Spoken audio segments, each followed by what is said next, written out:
You are listening to the Julie Parker Practice Success Podcast, where you discover management insights and strategies for your successful dental practice. There are also interviews with key people in the industry who have advice and services to help you and your team achieve great success. Welcome to this episode of the Julie Parker Practice Success Podcast. And I am joined today by two very special individuals, Viet and Chiraag. Both of you are dentists working at a dental practice up in Queensland, but you have a side business called Being Together, which is a very special and very important business, not just for the dental world, but for everybody else around us as well. But your focus is on dental. Welcome, both of you. Thanks, Julie. Thanks for having us. So, Viet, can you bring our awareness a little bit around your space and Chiraag's space? How long have you been a dentist? Where's your practice?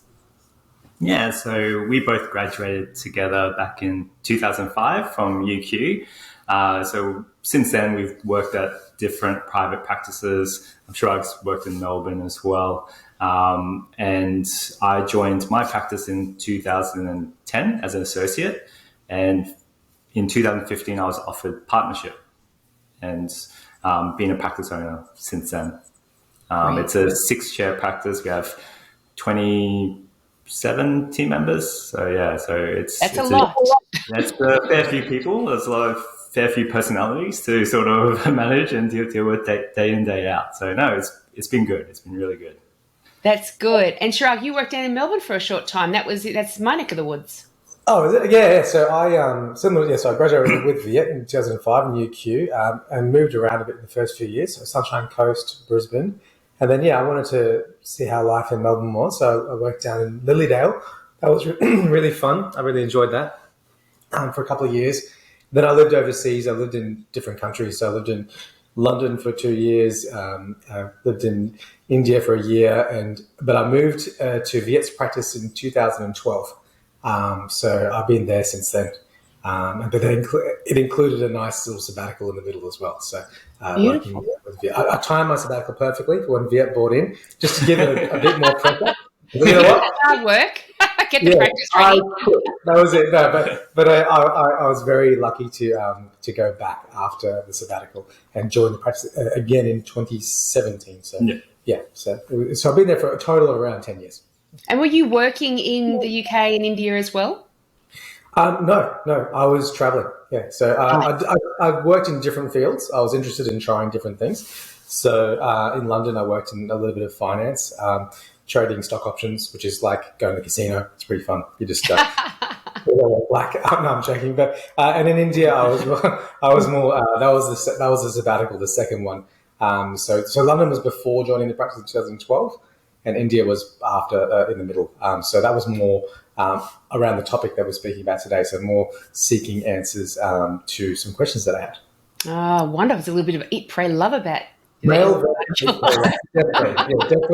Yeah, there was a trip in Italy in there somewhere, I'm sure. That's right.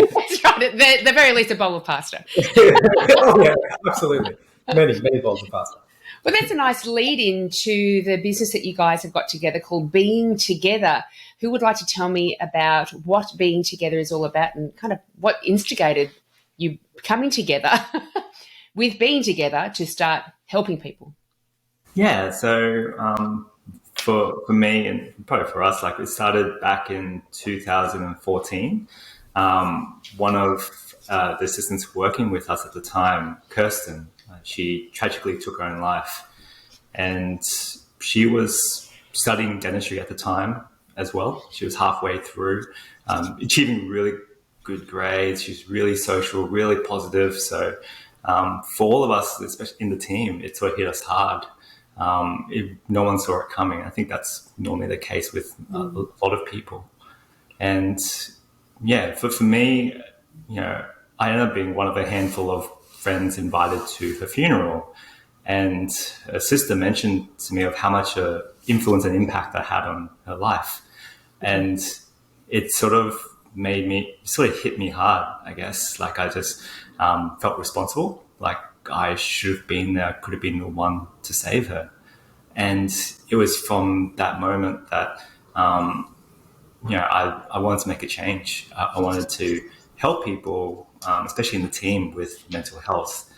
But little did I realize, I was unaware of the fact that I myself was struggling. Like, it's something that I was, dealing with for many years, but I thought that was normal. But after what happened with Kirsten and then becoming a practice owner, it suddenly got a bit too much for me. Like, I started, struggling, cancelling days. There's times I sit in my car at lunchtime questioning about what was the point of living. And I didn't talk to anyone about it. I didn't say anything to anyone, not even Chiraag. It was one of my closest mates, not even my own wife. So no one knew.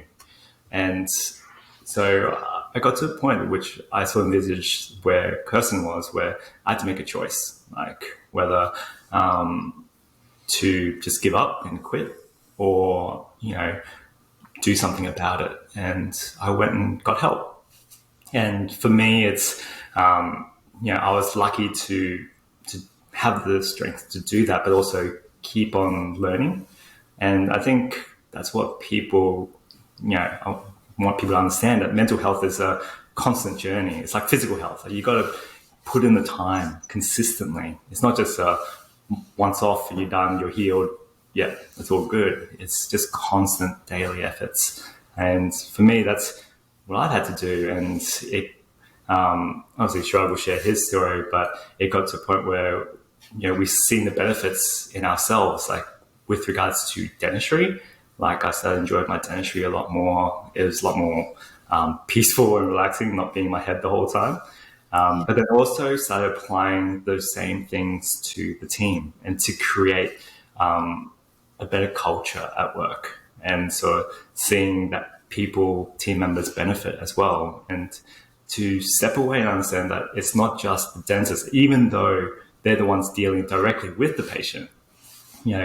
Everyone in the team has their own sort of stresses and struggles, and we need to all work together, I guess. And that's the reason why we created Being Together. Is like we want to foster this feeling of connection in the team, and that's what's going to benefit our mental health. Yeah, gosh, it's interesting that we don't know the impact that we have on the people around us, both negative and positive. And I think sometimes we can start walking through our life a little bit insular. We're with everybody, but, you talk about that connection and, where's the potential to have a very effective, good, healthy connection? And what are we doing to kind of seek those areas out? It's also, I'm thankfully somebody that's never struggled with depression or thoughts of suicide. And the thought that what you were going through, Viet, that you felt then, I have been going through something, and I was actually just thinking the way I was feeling about life, that was normal. Why wouldn't we think it was normal? It's the only thoughts that we've ever had in our own head.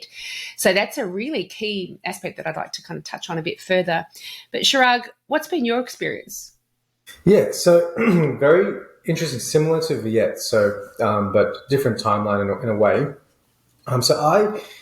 My background, again, on what you just said, my normal thoughts and growing up, since I was, as long as I remember, around 5 or 6, had my baseline was a state of anxiety. But I didn't know that, right? Because I was a 5-year-old, so I don't know that. So I was stressed going from grade 1 into grade 2. Like, how am I going to top the class? They were my thoughts. So coming from an immigrant family, I think this is very common amongst a lot of professions, not just dentistry. I think a lot of people in Australia, we come with nothing. So there is this level of pressure, and it's coming from a place of love. It's not coming from harshness. But I've had this pressure on myself since I was very young to be successful. I think that's for a lot of the type of personality which chooses the dental field. I think a big percentage of them are from families like that. So going into high school and dentistry, there's this constant high achiever mindset. So this high functioning anxiety. So on the outside, I look like I got my stuff together, but on the inside, it's an absolute shit show. So that's what's going on. So there's this ability to have a facade. And what happens is that you can do that through primary school, high school, even uni. It's quite easy to do that. But when you come into, for me, when I came into the real world as a clinician, it became much harder to hide the stress. and the anxiety, you throw in a little bit of real life, like, maybe some relationship stuff, which we all go through, family stuff. And then it's pretty hard to go to work. So it's becoming harder and harder to perform at a high level because we're so used to getting straight A's, right? Because the whole thing was get straight A's, you get rewarded. You get that feeling of I've achieved, right? So you feel that feeling of worthiness, But as a dentist, because our field is so unpredictable, you can do the same procedure 10 times, get 10 different results. And you can do one procedure on a patient and two people have different opinions on that procedure. One will say that those crowns look great. Another one will say they don't. So for someone who's used to getting kind of rewarded from their efforts to then having this unpredictability, that can really shake up your facade and make it much harder to hide. So that's what I was going through. So I was kind of like holding onto a log in the water, keeping my head above water, basically. So survival. I was in survival. And as you know, in our field, that's pretty tough. For after 8, 9, 10 years, and not getting that feeling of kind of like reward, because I wasn't getting satisfied. So that, and the timing, I was already kind of down before what unfortunately happened in our practice with Kirsten. I was already there. This is what I think Viet was trying to say. We were already in the same mindset. It was not that different. That's why it hit me so hard. I think the manager of the practice, our lovely manager, she noticed it. That's when the first time I had to admit it. She goes, hey, you're reacting to this very differently to a lot of people. She picked up on the fact that I actually related to Kirsten a lot. So that called me out big time. I think I remember Viet, and because Viet was an owner then, and they called me in for a meeting and said, hey, it was out of love. They're like, we're concerned about you. And I was like, shit, they've seen through the facade. So what did that feel like? Did that feel scary to you, or you relieved that someone had noticed? Probably a little from column A, a little from column B, a little of both, I guess. And so that I felt very supported. I've got to say, I felt very supported, and I think that's the whole point. Like the fact that someone, but they did it so professionally, like really, really well. I was already seeking help with the anxiety side of things, but I think that was the straw that broke my back, like that event, which then prompted me to go, hey, I probably can't continue like this. And that's what prompted me to, my intuition said, I have a choice. I can go down the path of, debt and to try and get that reward, right? Buy a house, buy a business, become an owner. But all those things didn't feel authentic to me. And what felt authentic was to actually quit dentistry and buy a one-way ticket. And that's what I did. I bought a one-way ticket to overseas with the intention of not coming back until I said until I found purpose, because I was just feeling a lack of purpose and fulfillment. So I said, I'm not coming back until I feel that. So the practice was really gracious to allow me to go. Just magnificent. It's calling back, Maslow's hierarchy of needs into my brain. It's like you are satisfying higher needs without establishing the more basic needs that we have as individuals, physiological and kind of psychological needs first, and making sure that we're feeling safe and healthy in every aspect. And if we don't have that, maybe the sense of achievement isn't quite there when we get these more career, material, other awards or other achievements that we get into our life as well. Absolutely. And I think a lot of people are in that state and they don't know it. Yeah, I don't think we've ever had a point in history in the past where the need for purpose has been so evident in all of our lives. And I was having this conversation it was with myself in my head. I just realised that it was actually with myself. I was in the car by myself, listening to a podcast, and I thought to myself, nowadays there is so much talk about the need for us to create mentally safe or spiritually safe working environments, and we need to be very aware of the level of anxiety that many, many people move through. And, when my father was a young working person, this would not have been a concern at all. They would not have even spoken about it. And I thought, what is that? And again, Maslow's hierarchy of needs kind of comes into play for me. And I thought, because back in the day, people were very happy being the farmhand, for example. They had a farm, or their job on the farm was this thing, and they did it for decades and decades and decades. And there's certainly still cultures around where people are doing very repetitive tasks every single day just to survive. And they're very happy doing it. They're very grateful for that space. I've got some kind of thing to do. I've got a purpose. My purpose is to survive, to feed my family, to put shelter over my head. And there's every chance that in this Western world, we have satisfied the needs. And so the minute we get to self-actualization, this is where some of the issues start. So it's not like we've become a weaker generation, or it's not like we have become very non-resilient and very anxious, whereas previous generations never got there. It's because previous generations weren't at the point yet where they were wanting something better for themselves from that perspective. And so it's a sign of progress in a sense, and development in a sense, that we are now at the point where being the farmhand, doing the repetitive task every day without and having just the purpose of survival, that's not what where we're at anymore. Now our purpose is beyond survival. We've got that down pat. Whether we had this job or another job, we've still got survival down pat. And so we're aspiring to something greater. And that aspiration, my husband is a magnificent man. He says everything has benefits and drawbacks, equal amount of benefits and drawbacks. Obvious benefits that we're functioning from a self-actualization space, the top of Maslow's hierarchy of needs, but there's going to be drawbacks as well. Maybe these are part of the drawbacks. Massive. I think we've gone from fighting the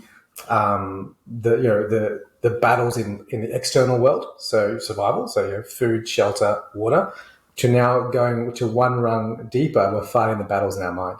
So because we actually have the privilege and luxury to have the time to look at that, but then, like you said, two sides: privilege, luxury, or absolute, terror. to look at the perhaps demons lurking just beneath the surface. Because if we're just surviving, it's pretty easy to squash those demons down. Just keep, because you don't have time. That you can use that great excuse. Oh, I've got no time to look within. This generation has almost no choice but to look within, and looking within is. Initially, what I've observed, it can be a challenge, but there's so much beauty in it as one traverses that journey.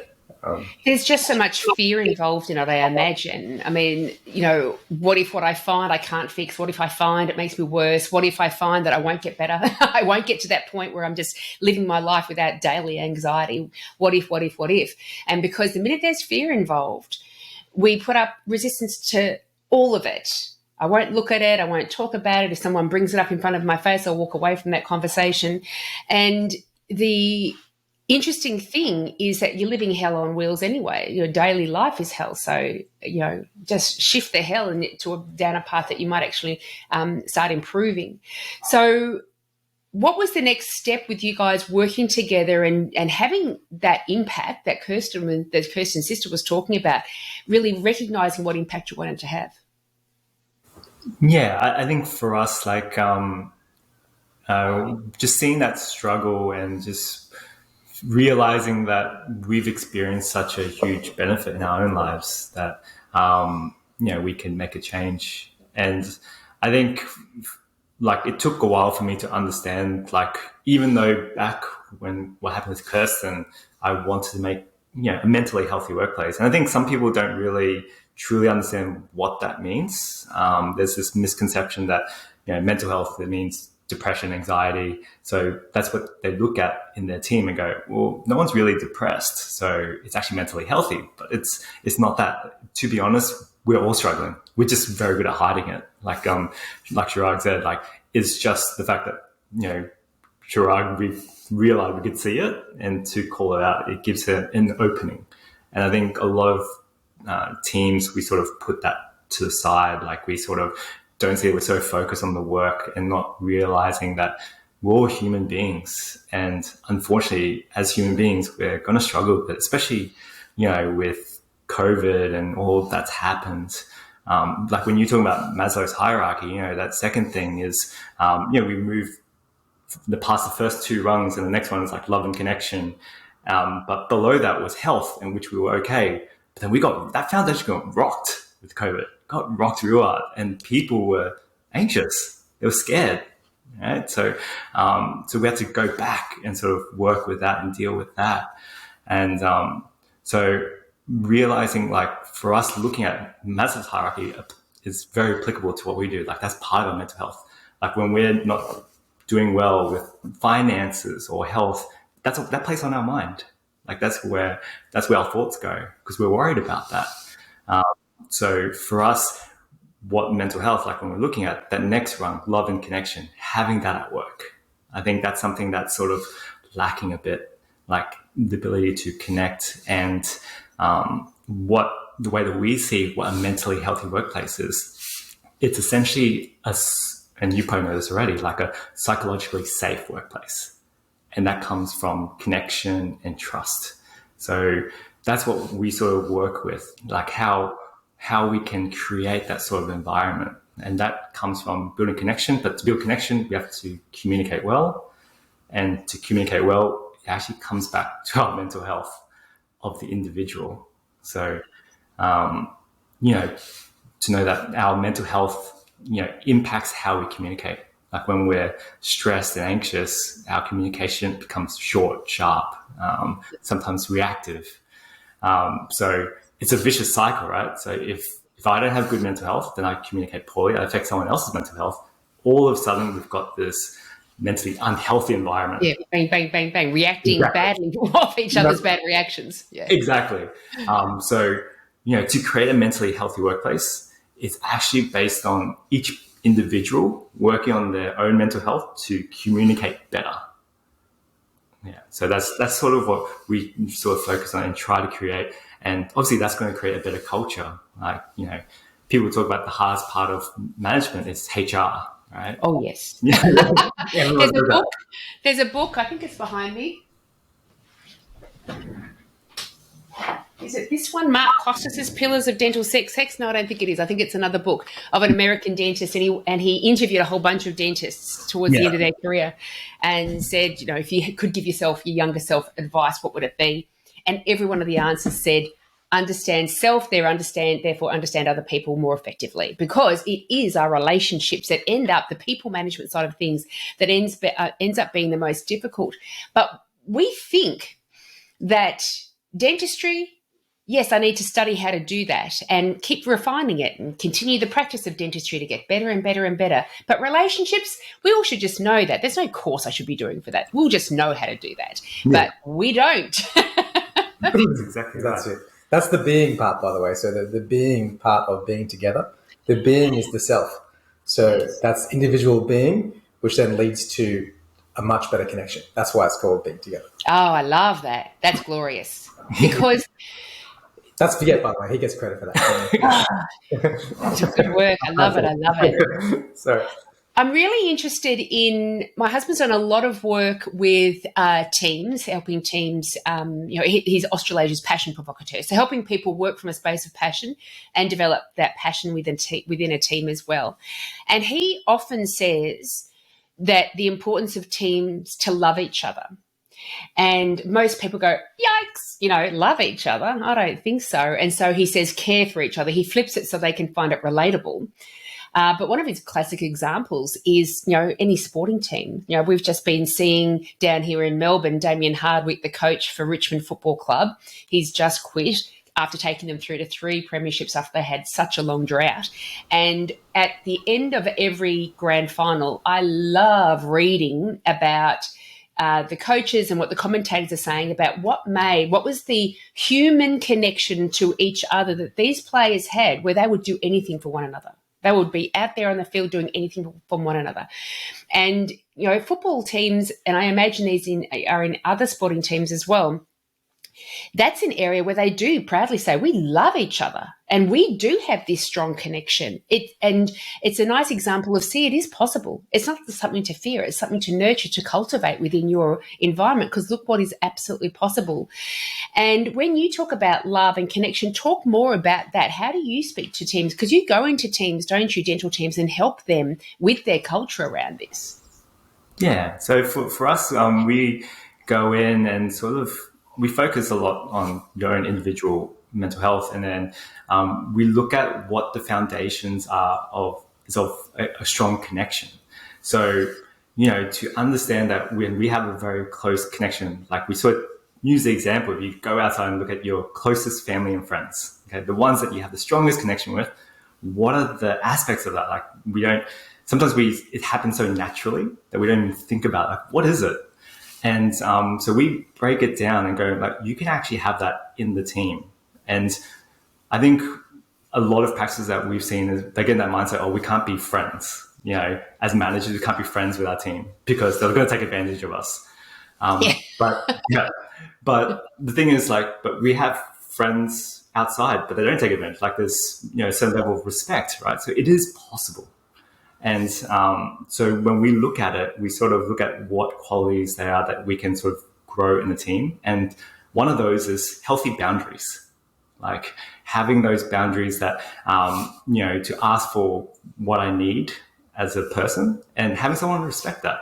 Because in our closest friendships, we have that, right? We have people that are, you know, are respectful. They're not going to take advantage of you. And to have that in the team, like, and I think that's probably what I see, or we see in our teams, that people struggle with giving feedback to each other because they don't want to hurt someone's feelings. But if you want to create an environment where we feel safe and connected, I've got to basically not have those thoughts that you're going to take advantage of me, like you're not doing your job properly. So you have to have the strength to speak up and set healthy boundaries and going, hey, we need to do this better.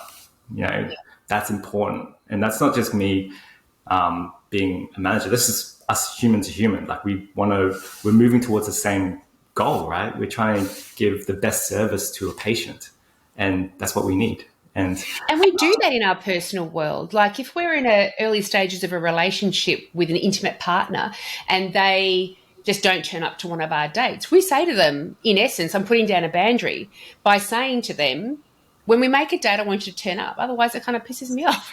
Yeah. That's putting a boundary in place.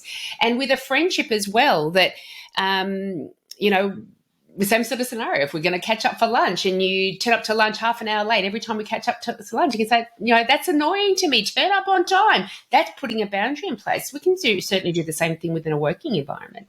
Yeah, and that's the thing. Like, it's not just saying that, you know, I don't like you. It's just saying that.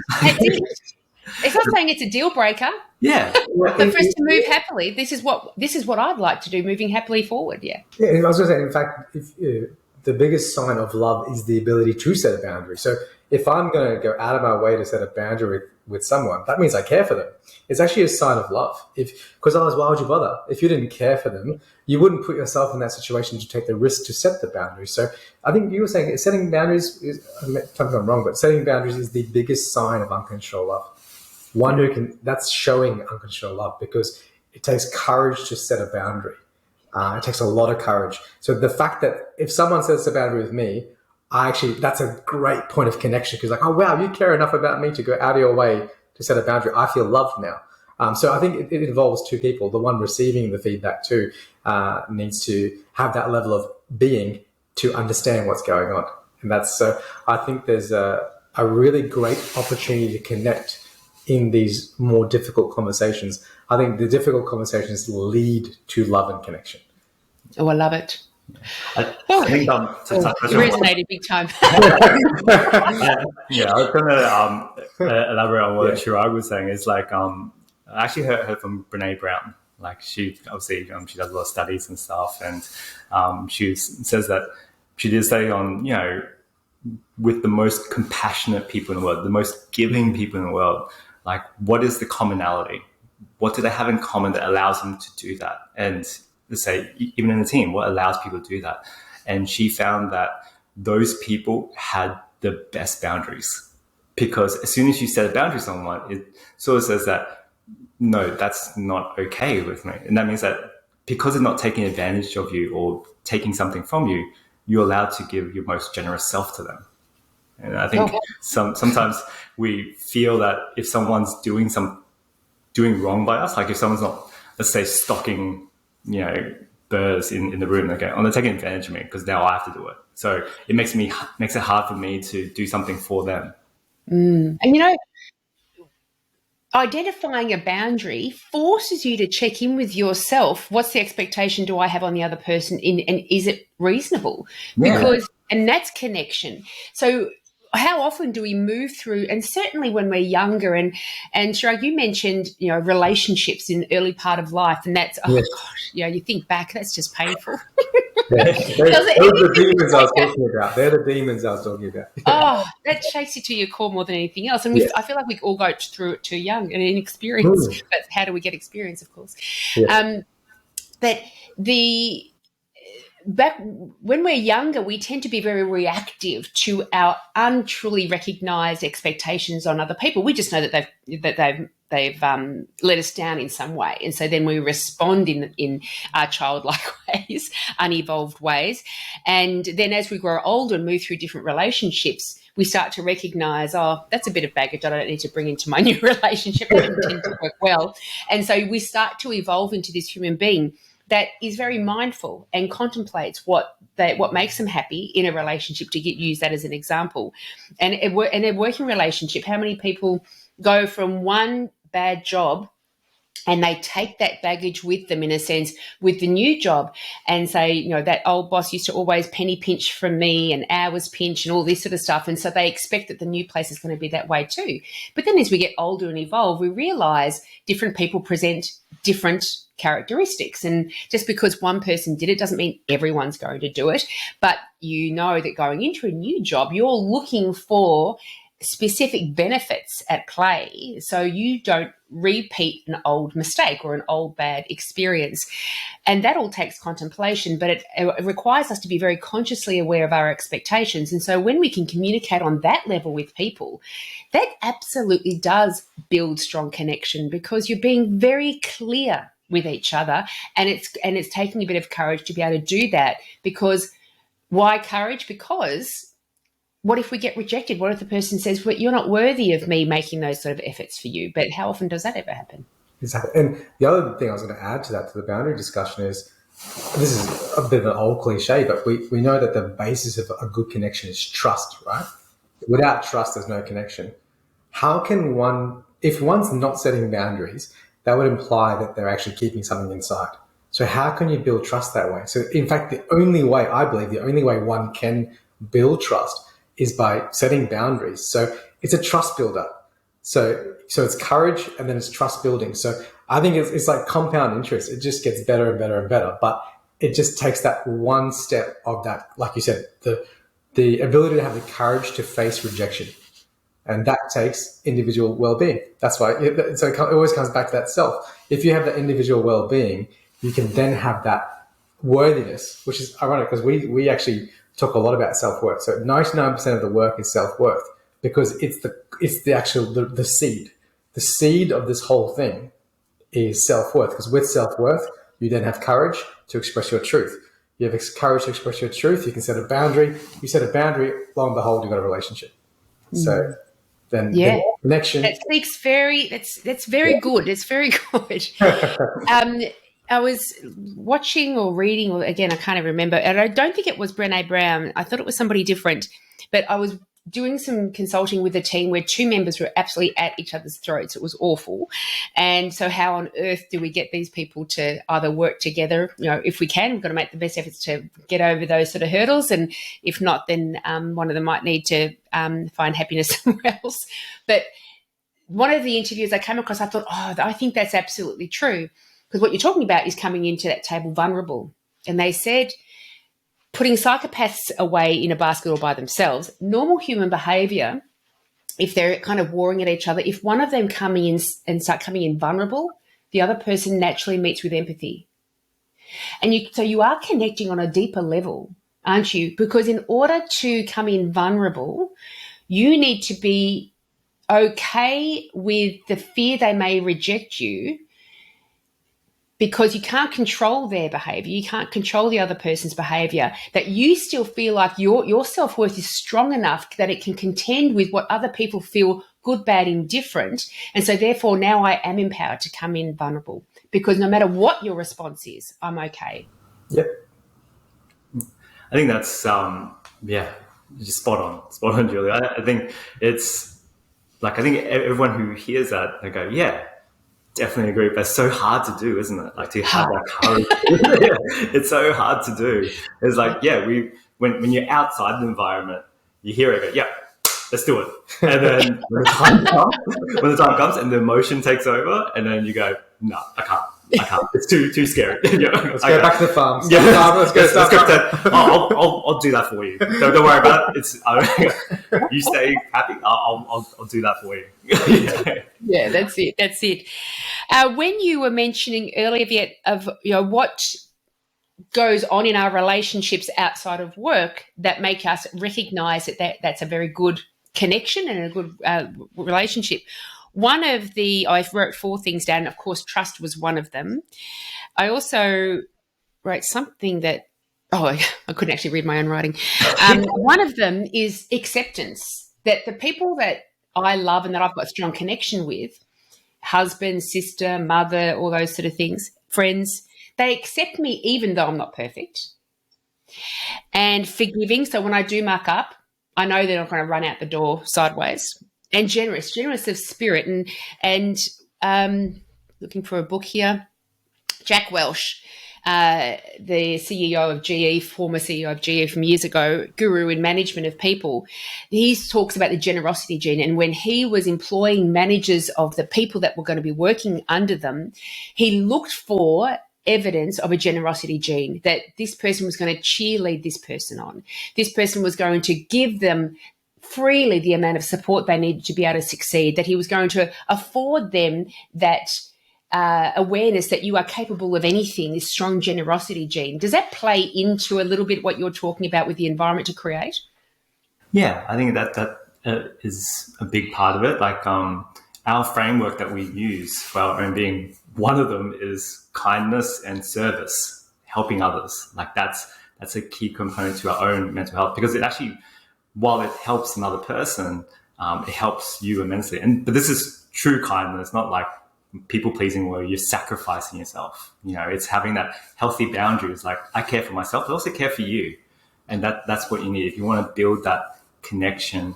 And you touched on before, just that acceptance. To go back to that, I think that's so important in a psychologically safe environment, is because we're constantly on this, and even in relationships, we're constantly in a search for a sense of belonging, that I belong somewhere and you accept me. Like that's what we're all wanting. That we want that in a relationship. Our romantic partner. I want you to accept me for who I am. That's true connection, and that's hard sometimes. That's scary to show that true part of yourself, your authentic self, and have someone accept that we sometimes still hide a bit. Like when we were talking about before, like try to like put on a facade, like, because we're scared, right? We're scared of showing that we're struggling, because that may be perceived as weakness, or there's a lot of judgment and shame around that. So that's definitely where we're still at, isn't it? Yeah, definitely. Like, even though we've been talking about this for many years now, that I think that is absolutely true. I think people say, I'm feeling anxious, or I'm feeling depressed, or I struggle, therefore I am weak, I will be harshly judged, I'm not worthy enough. Yes. Bingo. And in, like, as we're moving to, like, for us as dentists, like, this is expectation that you need to know everything, you need to be switched on all the time, you can't show weakness, and especially for us as men as well, that's sort of, unfortunately, there's that stigma around that. So that's what we try to break down, like, to understand that we're all human beings. We're all human beings, like, and we all go through the same stuff, and like, we're all going to struggle. But it starts with having that conversation, to create that space to allow someone to take off that mask and just go, hey, like, how are you going? Like, are you okay? And the expectation side of it, Chiraag, you were talking about that growing up, you had this strong expectation of yourself to be a high achiever and to be not just pass the tests, but be top of the class. Correct. And I was just talking to a dentist friend yesterday, and his son's moving through dentistry, and he's in his final year, and he made some mistake with something or other. I didn't quite understand what it was, not being a dentist myself. And he was really, called up his dad. He's like, oh my God, I made this terrible mistake. And he said, get used to it. Yeah. That's how you're going to become a great clinician. It's through making mistakes. And so very big part specifically for dentists too, because you seem to be in that space where there's this subconscious expectation, not just of you of yourselves, but your team members and your patients, that you go to a higher bar of expectation, and that's right. but you've got to check in with yourself, surely, that what expectations do I actually have, and are they even realistic? Yes, absolutely. There's I think, again, it was just in the programming. Like it's the way, I don't know what the root of it is, but there seems to be quite a deep programming that you need to be perfect. So it's perfectionism. It's down to that. And I think a lot of the collective consciousness at the moment is working through that, realizing that being perfect is actually accepting imperfection. That's, sorry to speak in cliches, but that is now going to be perfect. To just what the father said, like, get used to it. And these are all like phrases, that catchphrases now, like, learn from your failures, and all those sort of things. But I think the programming, at least when we went through, like I can only speak for ourselves. We were the ones that are born in the 80s. When we were going through school, that was not what was taught. We were told straight A's or nothing.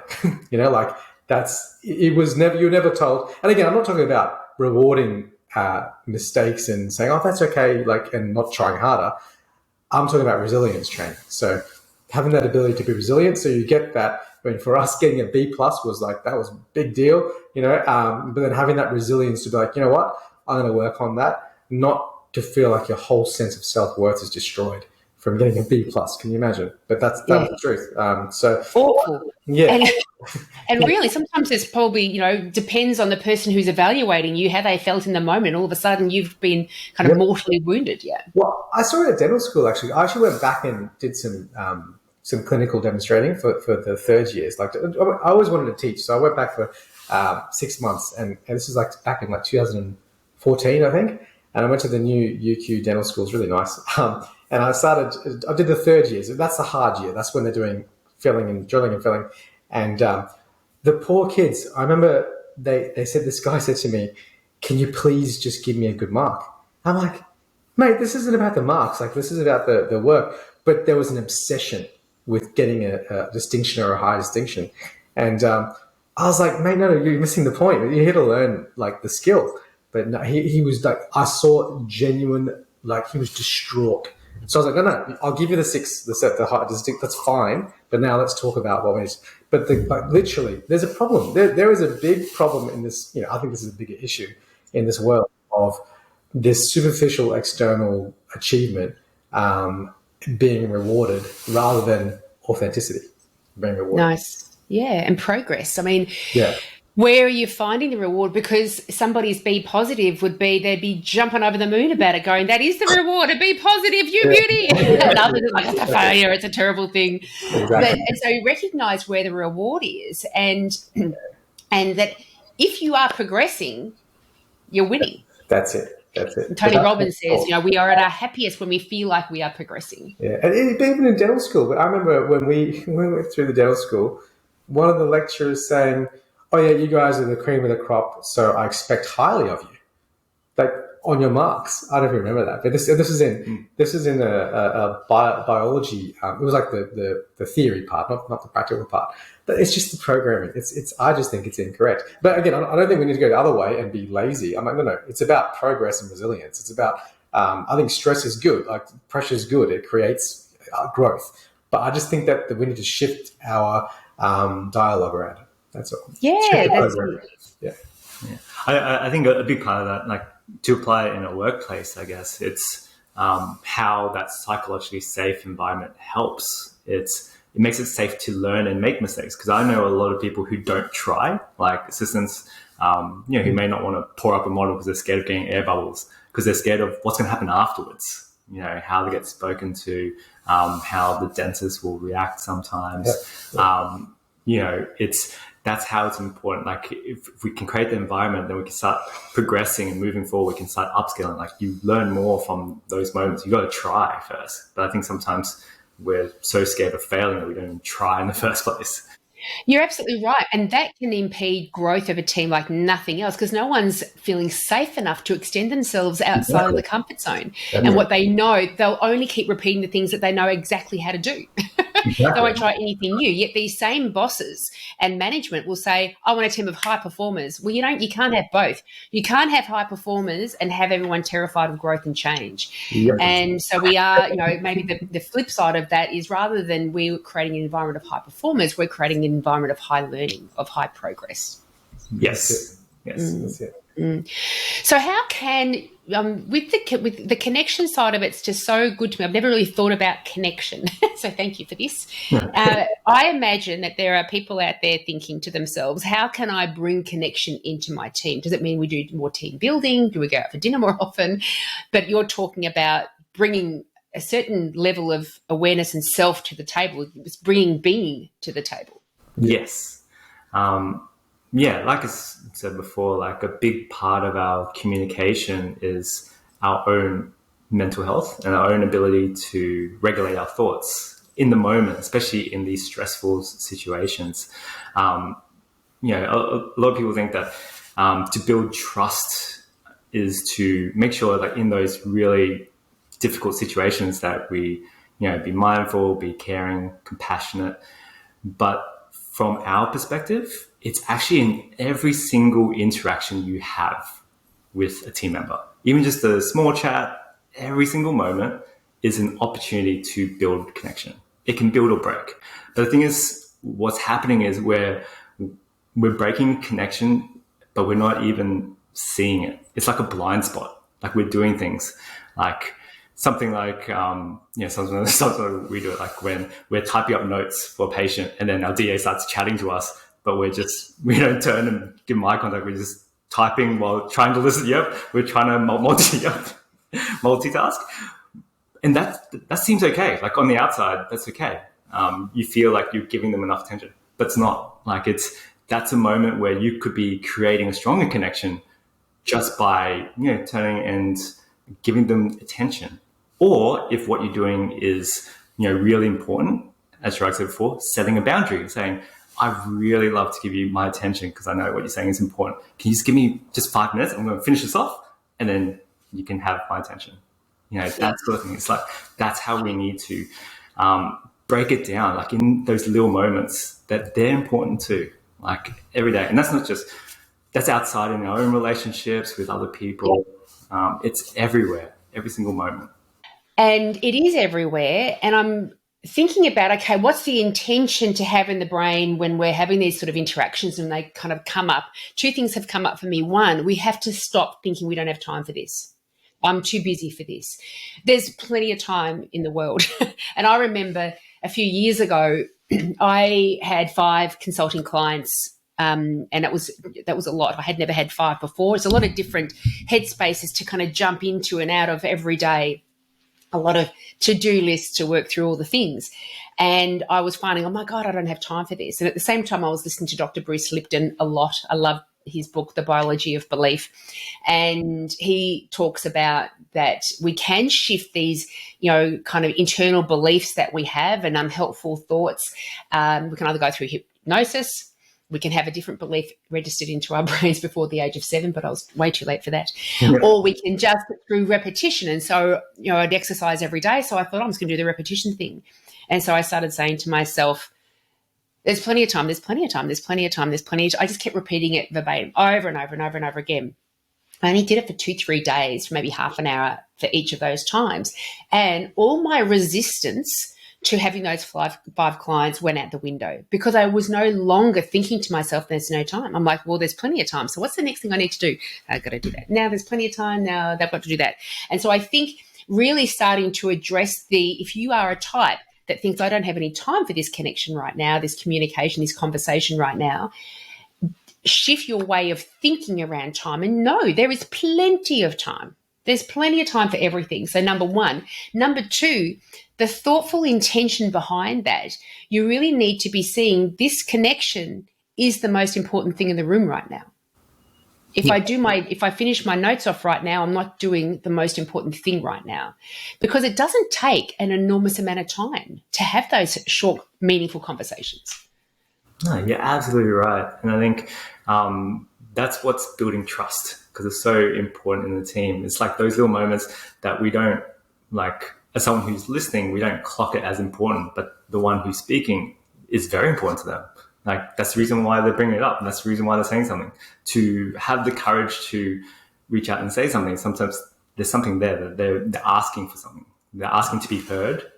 They're asking to be seen and understood. And, if we don't give our team members that, then, that can break trust, that can affect their mental health.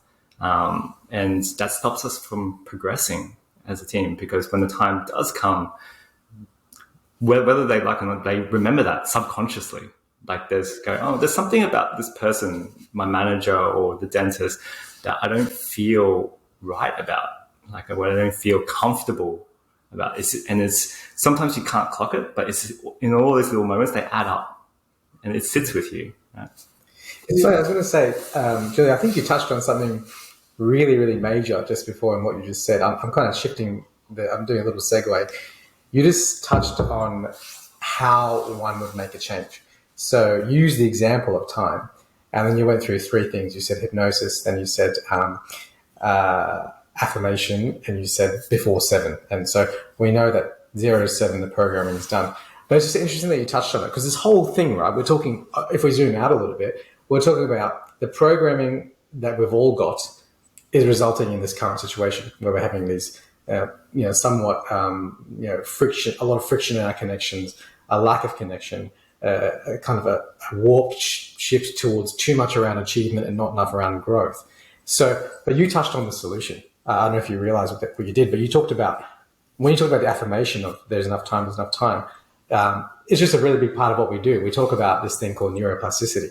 So you just touched on it, and I just think it's really, I just wanted to highlight it, that because we'll talk I'm about, really quite brilliant. because we've talked a lot about the problem, and I think a lot of what we like to do is, like I said, we've got the framework around how to approach this thing. So it's mindfulness, gratitude, self-worth, and kindness. But then how to make these changes. You can't just be like, cool, now I'm mindful. Like, you need to do something. So you kind of jump to what I think is the most important one, which is the neuroplasticity. So making that actual change in your neural pathways, because that's what the problem is. Because our instant reactions are what the programming is. And no human has that ability to kind of pause and go, okay, I'm just going to undo that in this present moment and now come out to you with something better. It needs to be done in your own time. You said you gave yourself half an hour a day to work on, ironically, having more time. So you gave yourself time to work on that. So that's what we're, in part of the being part, I think, again, I'm very passionate about that part of it, because how else is one going to make a change in the community if they themselves aren't changing? Again, cliche, you are the change you want to see in the world. You have to make the change. So I just think you touched on a very good point. And just know that the tools that I like to talk about are, number one, introspection and journaling. So actually having a look at what's the issue is in the first place, just seeing where one is at. Secondly, we talk a lot about breath work and mindful breathing. And the third one, which you touched on, is the meditation side, so the neuroplasticity side, which includes affirmations. So the meditation side of things. So I thought it was just interesting that you mentioned the solution in this whole... Well, thanks for speaking further to it, because if we don't take the correct actions or affirmative actions around it, we will just keep going into the default pattern and then get to the end of the week and go, oh, still not working. Like, why do we try to change things in this team? Nothing ever changes in this team. But also, we have to do the work ourselves first, because how are we going to coach our team members to be able to do it if we don't know the barriers are going to come up against themselves as well? That's all this is. How does one get the courage without actually undoing the wiring which caused the lack of courage? Gosh, it's amazing. And you've mentioned a couple of times about the cliches. I know it's a cliche, but I really encourage everyone, really contemplate on those cliches. They're out there because they're meaningful, because if you apply them, they work. And so really do, put a hook in a cliche a week with your team and say, we're going to really focus on this moving forward. And I think seeing it as a journey as well. It isn't the sort of thing where you go, okay, team, this is what we're going to do. We're going to love each other. We're going to connect with each other. We're going to trust each other, and we're going to accept each other. So tomorrow, turn up and do that. It's not about that, is it? It is an absolute journey. It's a never-ending journey as well. Yes. we're always changing and evolving as time goes on. You need to start somewhere, but I think that everybody on the team, including the owner or the manager of the team who's driving this kind of initiative, need to have that level of forgiveness and generosity with one another, that we're all going to slip up. We're all not going to do things consistently all the time at the start. This is an evolution that we are part of, and recognizing what happens in an evolution. And through that evolution, we'd get some things right, we get other things not right. We try different ways. Well, that works now. We're all moving along with the team. Oh, we've gone backwards a few steps. Now we're going to move forward as well. That's part of the journey. And to provide that ongoing support and forum of communication around that, of how's everyone going, what are the barriers, what are the wins, and make sure that is, because that's what a culture is. It's alive and well, and it's happening all the time. And it's not the sort of thing, I think that you said this at the very start, this isn't the sort of thing that you say, we're going to implement it once and then it's going to be there forever. It's like, physical training, a strong body. You have to do something about that every day. And I think it was Zig Ziglar that said motivation, somebody said it, that motivation is like brushing your teeth. You have to do it every day. And so recognize that you can't fail yourself in knowing how to bring love, connection, all the things into the environment, yet want the result being this wonderful culture. You need to go through the daily work in order to generate those kind of successes. No, for sure. I agree wholeheartedly. And I think it's something that is to understand that it's not the manager's role, it's not the leader's role to do it all. Like, it's not their responsibility to just work on themselves and then everyone else is okay. Everyone has to do it. It's everyone's responsibility to work on themselves and actually have that self-awareness and accountability of what they're bringing to the table, like in the team. And that's the only way to get meaningful change. Like, if everyone's on the same page and moving forward, because the manager, like the ones that I've spoken to, they're already stressed. Like, it's too hard to make those changes themselves. Like, if we all contribute and do, our part, it makes it such a great environment to work. This is self-development for external relationships as well from the working place. This is self-improvement. Oh, for sure. I think that's for us, like we've been working for years, but the biggest impact we've had is in our relationships with outside of work. And that's what, we found with our team as well, that they're getting more fulfillment out of, how they communicate with others, with their children. I know myself personally with my own wife and children as well, that applying these principles and doing the work on yourself, helps a lot. In the ideal environment, yes, everyone in both sides working in a relationship.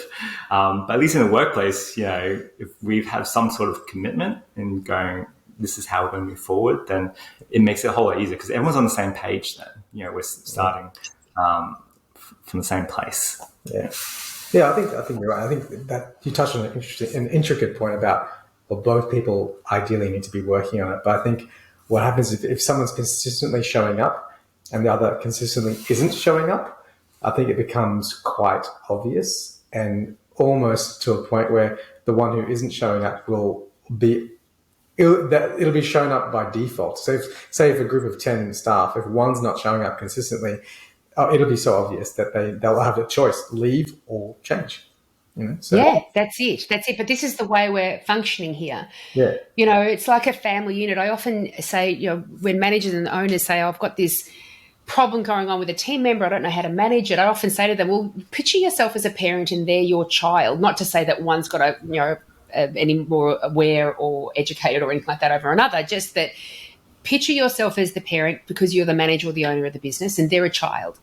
How would you manage your child if all of a sudden they started getting a bad attitude? Would you haul them in and say, look, you might be out of this family if you don't pick your socks up? No. Hopefully you don't do that. Normally you'd say, what's going on with you? How's school? How are your friendships? And you'd be more inquiring around what could possibly be the reason behind the shift and change.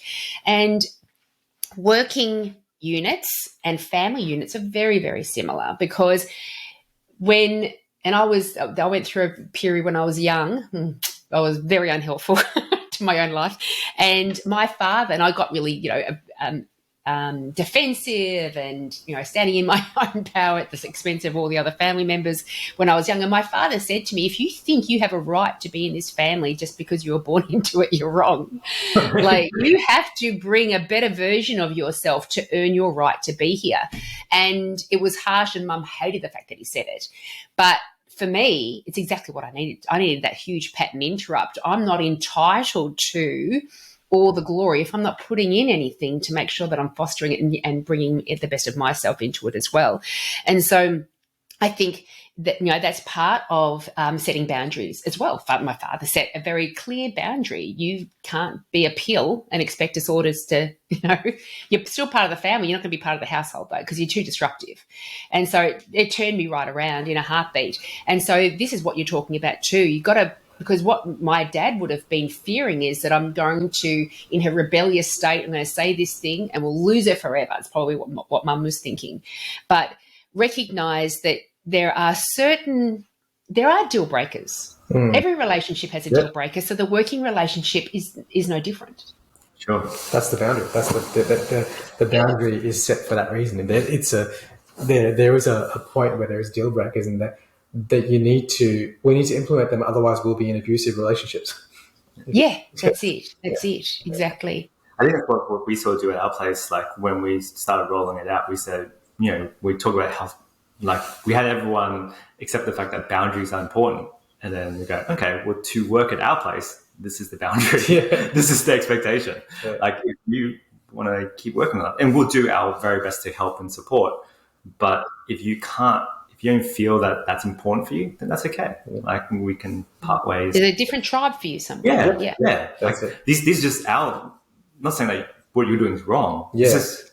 What we want to have here. That's it. I think that's a very important point about boundaries. Boundaries aren't telling someone you want them to change.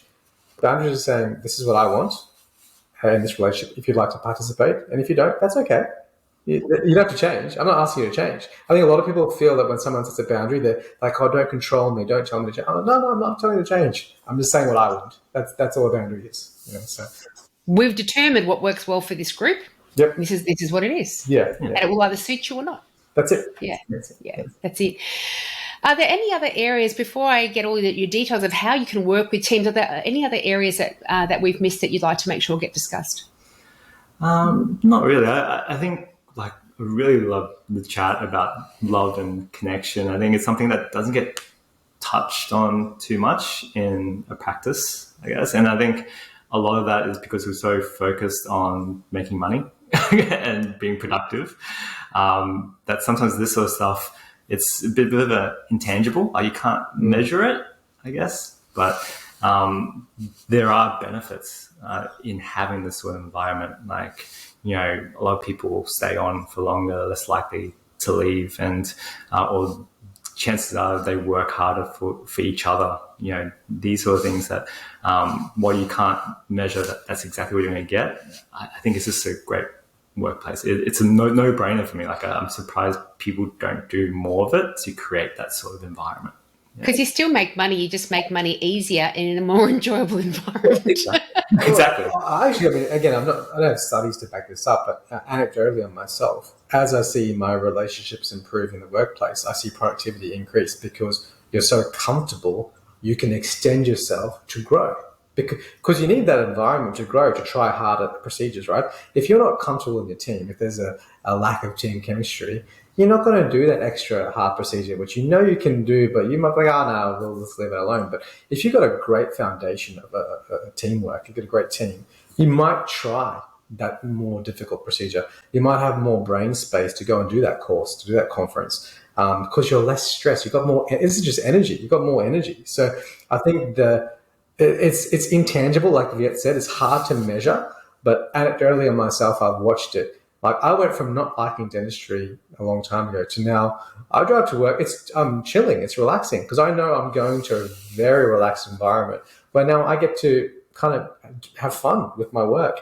And if I'm having fun, I haven't measured it, but I know the numbers are better.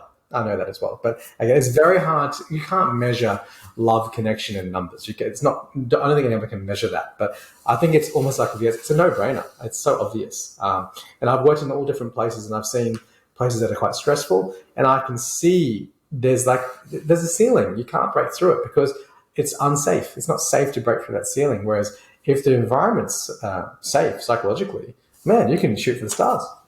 Absolutely. That's it. And that's what it is about. One big aspect of it. It's making it safe to be able to exceed, to progress, to do something different. And I've got the catch net. I've got the people still accepting me, trusting me, forgiving me, be generous of spirit to be able to create that space for me and be there for me as well. So if there are dental teams out there that really want to, get some help from you guys, it doesn't mean that they've got a particularly dysfunctional team. You just want to bring this culture in of love, connection. What can they do in terms of bringing being together into their practice? So you just go to our website at beingtogether.com.au with the number 2 instead of TO. You can go check out, we've got an outline of what we do. We do a full day workshop where we sort of give a framework for each individual to how to work on themselves and their own mental health, and then how to create that framework for connection. And Chiraag goes through some amazing breath work with the team as well to help relieve that stress that a lot of us are experiencing. Excellent. Yeah. And the website's going to be in the show notes too. So being digit 2 together. Yes. .com.au. Beautiful. Sorry, Chiraag. Yeah, I was going to say, like what Viet said, the idea of the workshop is to, get some theory, but to actually have to walk away with a practical step they can implement the next day with the team. But I think also having the team together is really important. So having, we've noticed in the workshops we've done, when more of the team is at the meeting, the actual meeting itself is the first time that they all connect on a really deep level. Like we've been to meetings with a group of managers. I think it's like 13 or 14 managers at a bigger practice. And the owner was like, man, I've never heard them speak like this before. And he's been with them for 10 years, right? Yeah. And all it was just the facilitation of a meeting around this topic because it gets skipped. Yeah, we've, I think what we try to create is we try to create that psychologically safe environment in that workshop. And we've had dentists cry in front of DAs and stuff like that because they feel so bad, so guilty. And a lot of people share stories. And it's amazing the level of connection that even if you did just that, already, people feel connected to others. But obviously we try to encourage that continuous journey. I was going to say, it's very surprising sometimes the stuff that comes, you just don't expect it. But I was going to say, even we did our own retreat a couple of months ago, and the biggest takeaway, we did the same meeting. We facilitated that meeting. The biggest learning I got was, and again, cliche, but it's true, is you have no idea what each individual is going through. And I got an opportunity to learn that. And the difference on the Monday or Tuesday when I went back to work was telling. I was like, because now I was seeing each person as they have a journey which I don't know about. So be kind, be compassionate. But we actually got to hear their journey on the weekend. So it was obviously more compassion, more kindness, because this isn't about dentists being stressed. This is about individual team members having a life and just knowing that. So I use the term humanizing dentistry. This is not just dentistry stressful. It's so much deeper than that. I think once you can start seeing that each individual is going through something, and you can show up and foster those connections, it creates that platform that we're talking about, which allows people to grow. So I think one meeting has a lot of effect, and we hope that has a role on that they can continue that in their own workplace, that when they have their monthly meetings or whatever, that they have time that's allocated to this topic. Feels exciting. If I had a dental, I wish I had a dental team right now. I want to go down this journey. I want to be a fly on the wall at these workshops. So thank you both very, very much. It's such an important space. We are, a whole bunch of human beings mashed together. We, with this expectation that you need to just get along. And if you don't, then, you've got the wrong attitude or something. But it's so much more deeper than that. And when we start to really connect with each other from a spiritual space, that's where love is. That's where love resides, in that spiritual space. Then we do step into this realm where we've got such a deeper understanding, a deeper commitment, and that that connection that you're talking about as well. I would encourage every dental team to go down this path, because you are setting up your team for success right now. You're setting up your future team for success, but also yourself and your other relationships. You'll start to understand how to gain greater levels and deeper levels of connection and satisfaction from there as well. So thank you. I was going to say also, we forgot one really major point. The patients, they benefit from that. Oh, yes, that's right. The patients. I forgot about them. That's the reason we're there. I mean, from what you just said, imagine being a patient at a surgery with that team. So just obviously we've got to remember that the whole point of this is to serve our patients. So it's a way better service. Of course, it's going to be. That's for sure. And if we think that patients can't pick up on a bit of dysfunction in the team, we're wrong. It's clearly evident, especially when you're sitting in the waiting room and you're like, oh, crips, there's something going on here. Yep. So that's right. The patients absolutely do win out in the end. And with every dental practice, we need to make sure that the business itself is sound, that the team is sound, and that the patients are sound. And this is the underlying that can make sure all three are functioning very, very well. So thank you. I've really enjoyed our conversation today. Thanks, Joe. Thanks, me too. Thanks again for having us. If you enjoyed today's podcast, then you should come along and join the club. The club is a whole library of lunch and learns, with new lunch and learns being produced all the time, that help your dental team gain greater success in your systems, in your team behaviours, in your patient management, in your patient engagement, in their treatment plans. They are usually around half an hour in length, and so team members can sit down, be paid for their lunch break, eat lunch while they're being inspired, and delivered all of these insights and strategies that can be implemented so you all achieve greater levels of success. Also, Amina and I, my buddy from Dental Management Expertise, have a company, Dental Business Mastery, together. And our flagship online 1-year course for dental practice managers and dental practice owners to learn how to very successfully manage your dental practice is available. Head over to dentalbusinessmastery.com.au to find out more information, and has information about any other courses that we've got available.